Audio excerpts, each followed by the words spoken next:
안녕하세요. 최근 미국 시장의 움직임이 지난해와 전혀 다른 양상을 보여주고 있고 미국 시장의 급락 부분들이 우리 시장에도 영향을 미칠 수밖에 없는 상황입니다. 어제 미국 시장도 큰 폭의 하락을 기록했습니다. 시장을 보면 다우지수는 소폭 하락했고 나스닥 지수의 하락폭이 크죠. 필라델피아 반도체 지수의 하락도 크고 종목들의 하락은 나스닥 시장 시가총액 상위 50 종목들을 보면 주요 기술주들의 하락폭이 상당히 큽니다. 엔비디아를 비롯한 반도체 종목들뿐만이 아니라 테슬라의 하락도 크게 나타났고요.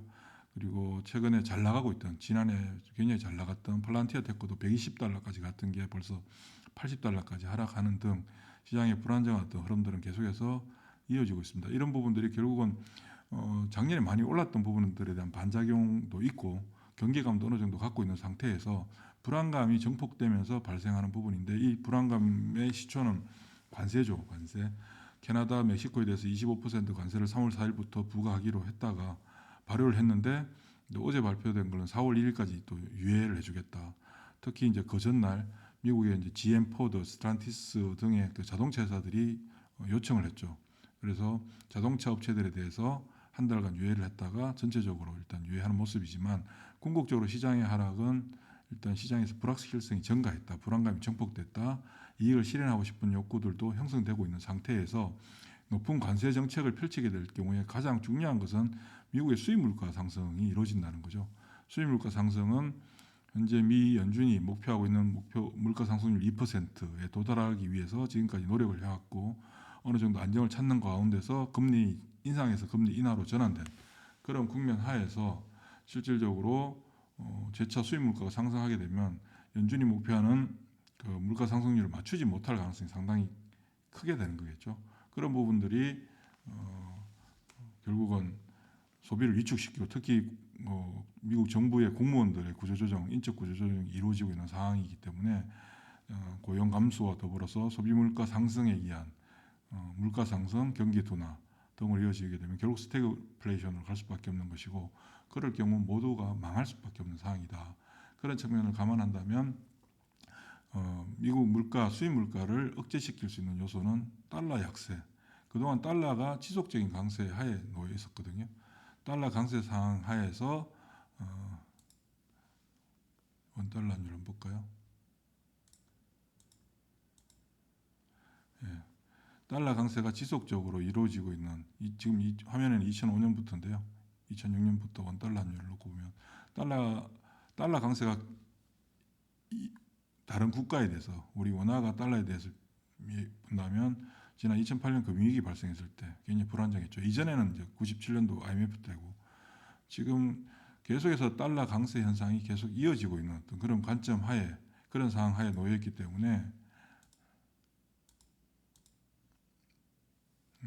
지난 2006년부터 달러 인덱스를 보면 지금 현재 105 정도, 104, 105 정도 왔다 갔다 하고 있는 수준인데 가장 높은 수준에 위치하고 있습니다. 그러니까 달러 강세는 미국 입장에서는 달러를 무제한으로 공급하는 입장에서는 달러 강세가 유리하죠. 그러나 달러 강세 현상은 미국 물가에는 부정적인 부분들이 크다고 할 수 있습니다. 그러면 결국은 현재 관세 정책, 무역 전쟁으로 이루어지는 이 상황에서 수입 물가가 높아지는 부분들을 상쇄시킬 수 있는 것은 달러를 약세화시키는 달러를 약하게 만들어야 되겠죠. 그 달러를 약하게 만들 수 있는 요소는 첫 번째가 국제 유가입니다. 국제 유가는 달러 베이스로 결제가 이루어지기 때문에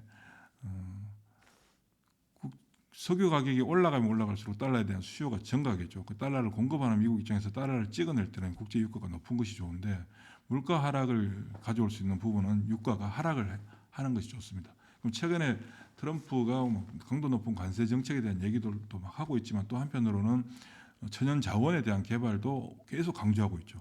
석유를 더 시추해야 된다는 식으로. 그러니까 석유에 대한 공급량을 늘려서 석유 가격을 하향화시킬 경우 달러에 대한 수요를 줄일 수 있고 달러에 대한 수요를 줄이게 되면 달러의 약세로 가져오게 되고 달러의 약세는 결국 높은 관세 정책을 형성함에도 불구하고 높아지는 수입 물가를 억제시킬 수 있는 요소로 작용할 수 있게 되는 그런 부분들이 있다라고 할 수 있습니다.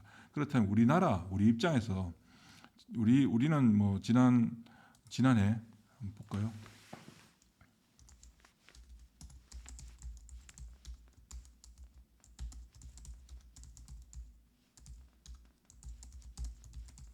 간단하게 미국 시장만 비교해봐도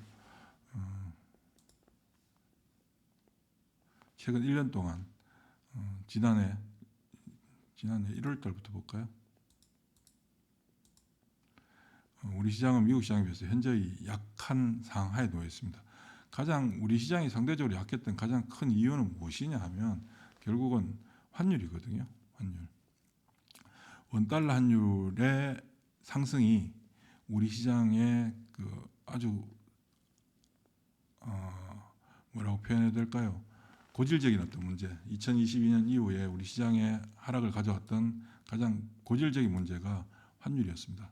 1200원대에 있던 환율, 1200원, 1300원대에 있던 환율이 1400원대 이상으로 올라왔고, 특히 이제 작년 12월 3일 또 계엄 사태가 발생하면서 1480원까지 올라갔었죠. 이게 가장 높은 수준의 환율을 유지하고 있는 이 부분이 최근 2, 3년 동안에 우리 시장이 상대적으로 굉장히 부진하게 만들었던 가장 큰 이유가 되는데, 지금 트럼프의 관세 정책이 결국은 미국의 달러의 약세를 가져오는 요인으로 진행된다면 우리 시장은 상대적으로 지난해 전 세계 주식시장에서 가장 불리했던 우리 시장 입장에서는 수급적인 측면이 개선될 수 있는 효과를 가져오게 됨으로써 실질적으로 그렇게 해서 생각보다 나쁘지 않은 그런 현상들로 발전할 수 있다. 자, 다른 나라 시장과 비교해 볼까요?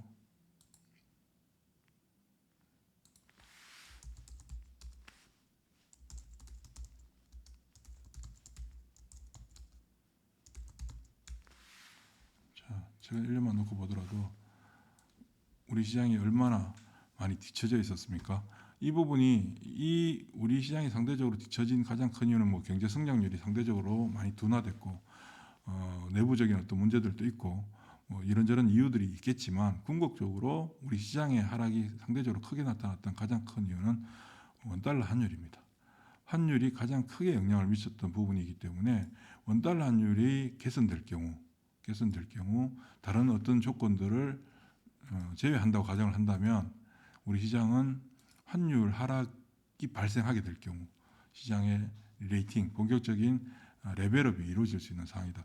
환율이 고공행진하는 과정 속에서도 실질적으로 지수의 하락은 없었죠. 올라가지 못했을 뿐이고, 사실은 이 구간에 이제 미국 시장 같은 경우는 상당히 많이 올랐었죠. 근데 우리 시장만 못 올랐지만, 이 부분을 물론 뭐 미국이 영향을 받고 미국이 큰 폭의 하락을 기록하고 한다면 우리 시장도 영향을 받겠지만, 그러나 의외로 환율에 의해서 우리 시장이 자리를 잡아갈 수 있는 그럴 가능성도 충분히 있다. 그런 점을 감안한다면 너무 미국 시장 하락에만 의존해서 우리 시장이 상대적으로 뭐 뒤처진다, 불안하다, 무섭다 이런 생각을 덜 가져도 되지 않나. 지금 현재 제가 1년간 보겠습니다. 다우지수 움직임, 나스닥, 그다음 코스피, 코스닥 굉장히 뒤쳐져 있잖아요. 최근에 미국 시장하고 전혀 다른 행보를 보여주고 있고요. 특히 올해 들어서 이런 어떤 흐름들은 트럼프의 관세 정책으로 인해서 달러의 움직임이 약화될 경우 우리 시장의 경쟁력이 회복될 수 있다. 그래서 너무 그렇게 불안하게 생각하지 않으셔도 된다라는 말씀을 드리고 싶네요. 글로서 아침에 시황 폴드에 올려드렸었거든요. 한번 읽어보시면 좋을 것 같습니다. 자, 오늘 또 아침에 뭐 우리 시장은 뭐 상당히 힘들게 시작하겠지만 또 이겨내야죠. 지나가면 또 별일 아닙니다. 예, 오늘 하루도 힘내시고 화이팅입니다.